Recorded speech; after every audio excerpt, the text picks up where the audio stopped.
Grace and peace, family. Hope everybody is doing well. Your man, your brother, Ice Wall, back at you. One thing you might want to know. Well, let's just back up a little bit. Another day in the life of a safety professional. Today, as you can see, I'm going to do some mechanic work. Why? I was about to leave the job site on yesterday and got in the truck. Click, click, but well, actually, no, it turned over the first time a little bit.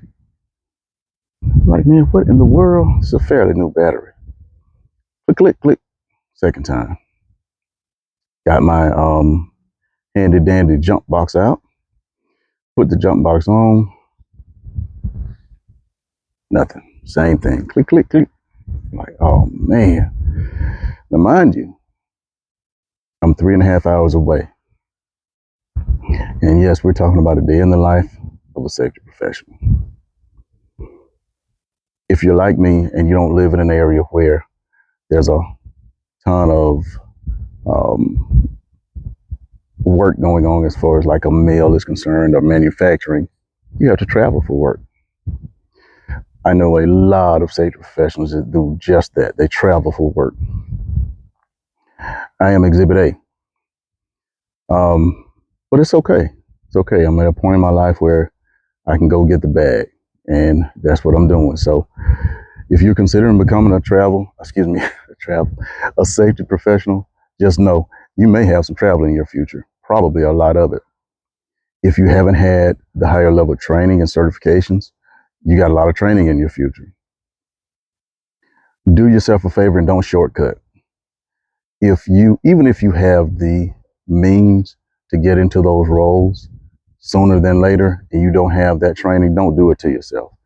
Yeah, I know some people can call up their friend and say, "Hey man, I need a job. I'm looking for this or that.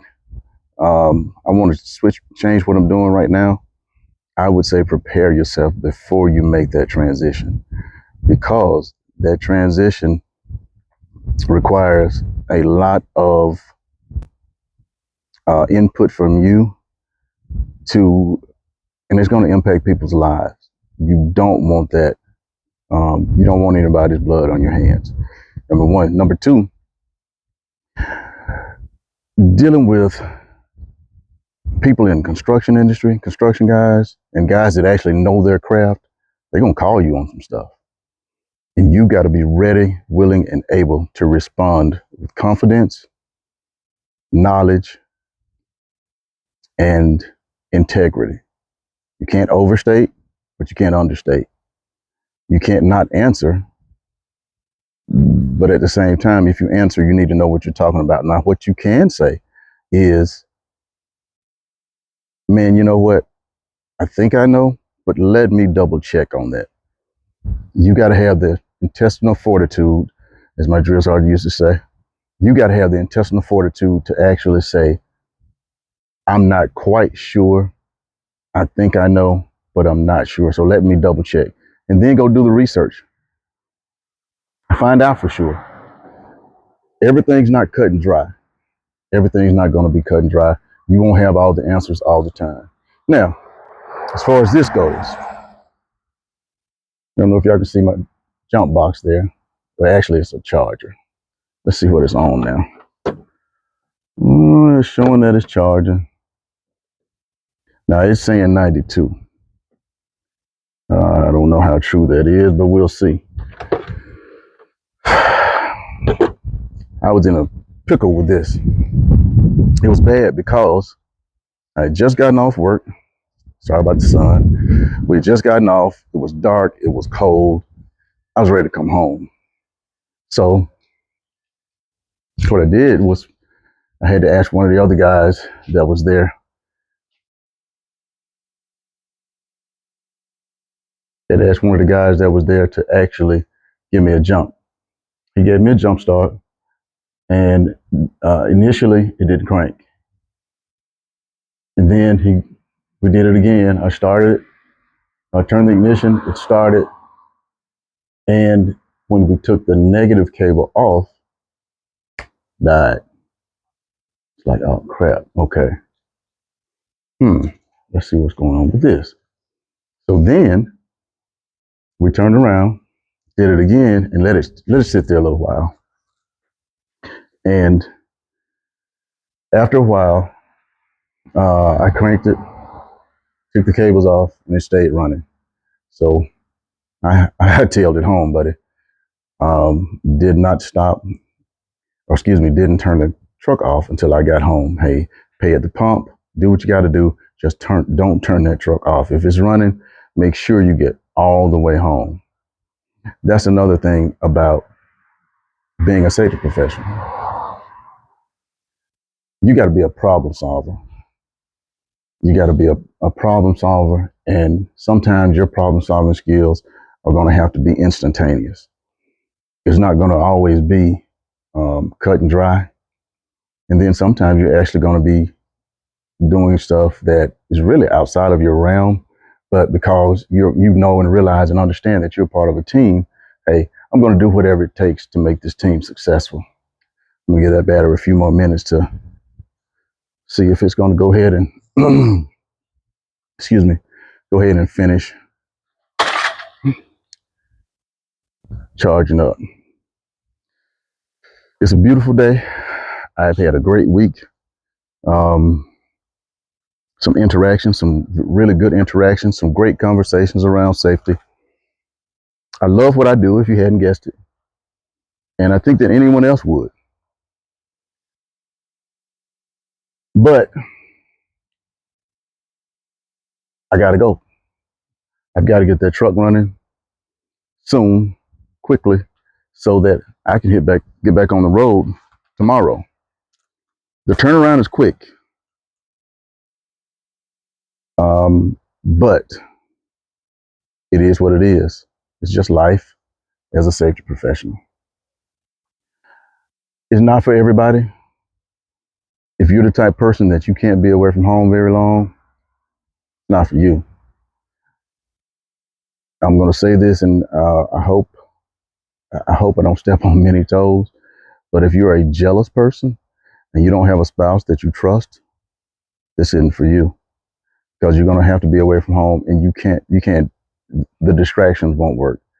Distractions in our field cause you to not think clearly. That type of distraction will cause you to actually be, for most people, would probably make you be more of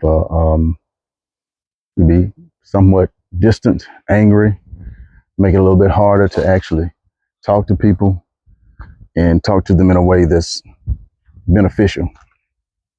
And when I say beneficial, I mean in a way that you can get your point across without actually having an attitude about it.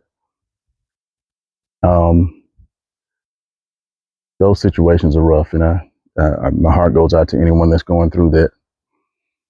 But those are some of the things you want to think about if you are considering being a safety professional. Consulting is great, but it has its drawbacks. These are some of the drawbacks. Wear and tear on your vehicle, time away from home. I wouldn't say stress is high, but it is there. There's a level of stress that you have to deal with in any job that you're dealing with people, but carrying that level of authority is it's a higher level of stress to some degree. Also, if you are unproven in management, might not be best for you yet. For a younger person, I would suggest taking some management classes. Management classes and people classes. Just get your people skills up. Man, let me tell you, it does a world of good for you in this area. If after a guy pisses you off and you don't show it, You never let them see you sweat, like the commercial says. But gain your composure. Sometimes I just walk off and I'll circle back. But this is rare, very rare that I have to do this. I circle back. I've had this happen maybe 3 times in the last, no, 2 times in the last 2 years. Yeah. But both times what I did was I gathered myself, circled back around, and that person and I had a conversation. Oh, also something that I do that I think has really helped me. Pray. But outside of that, seriously, um, one thing I've started to doing is if there's a person that's difficult, meaning they don't want to follow the guidelines, the rules, and so forth, the safety guidelines, that person becomes my project. I am going to do all that I can, not to make a friend. I'm not there to make friends. I'm going to do all that I can to actually help that person understand the importance of safety. Because some people just don't see it. They think it's just, we're there to give them a hard time or what have you. And it's primarily younger guys, you know. Um, it, well, guys and ladies too, because some of the young ladies that come into the industry are they're a handful, man. But it's just young people in general. This generation, they're going to give you the pushback.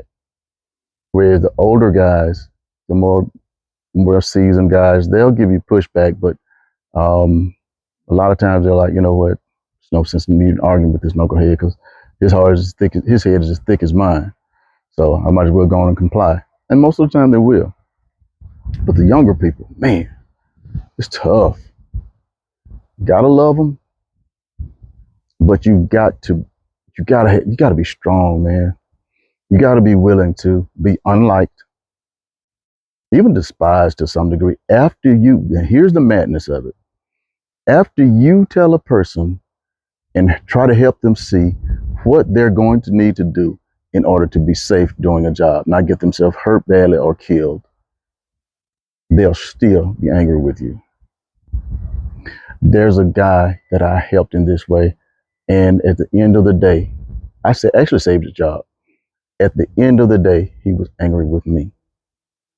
Still don't understand this. For the life of me, I don't get it.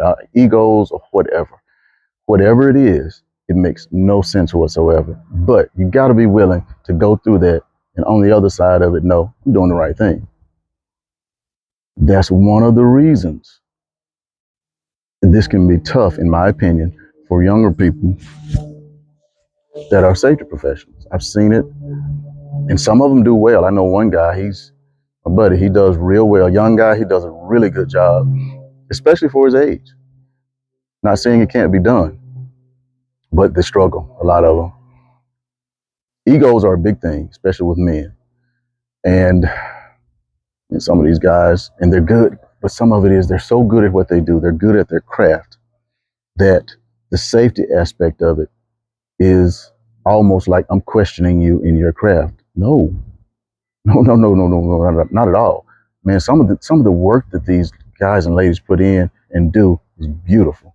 Sometimes I just stand there amazed. Once I get the whole safety aspect, we're working good, we're working right, everything's safe, we're following all the guidelines we need to follow. Sometimes I just stand there and watch them work, just to watch them work and do what they do, because they're good at what they do. Never question that part of it. What I will question is whether or not you're doing what you're doing in the most safe manner possible. Can we make this a little more safe for you or the guy or lady standing next to you? Because what you do definitely impacts them. So, all that said, hey, another day in the life of a safety professional. And it's a good day. I'm home. I'm enjoying my family. I'm going to enjoy everything a lot better once I get this freaking truck to running again. So, keep your fingers crossed. We'll see what happens. Y'all want to see if it starts? Don't? Okay, come on. Then go with me. Let's check it out. All right, in the comments, before I do it, somebody tell me, put a 1 down there if you think it's going to start. Put a 2 if you don't think it's going to start. I'm just curious to see what it's going to be. Hopefully, it will start. Gotta let the seat back. I had to. You already let the seat back? I guess I did. I had to take the seat as far forward as I possibly could because you see that mic? There's a little clip that goes on that mic. That clip fell off and fell down in between the seats. Yeah, that was fun. All right, here goes nothing. And I do mean nothing. Well, it's not taking a charge, so I am going to have to take my daughter's car, go up to the auto parts store and take this battery back because this battery was bought in. Oh, I think I left my lights on. Battery was bought in February of this past year. So it was less than a year. They have to replace it. So we'll see. I will update y'all tomorrow. And again, this is day 5 or day 4? I think it's day 5. Yeah, day 5. A day in the life of a safety professional. Starting to enjoy this. Starting to enjoy it. Stay tuned.